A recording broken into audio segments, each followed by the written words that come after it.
भारताचे लोक भारताचे एक सार्वभौम समाजवादी धर्मनिरपेक्ष लोकशाही गणराज्य घडवण्याचा व त्याच्या सर्व नागरिकांस सामाजिक आर्थिक व राजनैतिक न्याय विचार अभिव्यक्ती विश्वास श्रद्धा व उपासना यांचे स्वातंत्र्य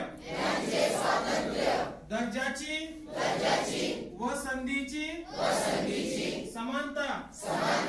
निश्चितपणे प्राप्त करून देण्याचा आणि त्या सर्वांमध्ये व्यक्तीची प्रतिष्ठा व राष्ट्राची एकता आणि एकात्मता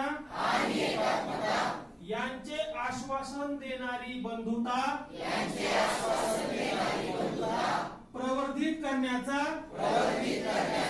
संकल्पपूर्वक निर्धार करून आमच्या संविधान सभेत आज दिनांक 26 नोव्हेंबर 1949 रोजी याद्वारे हे संविधान अंगीकृत आणि अधिनियमित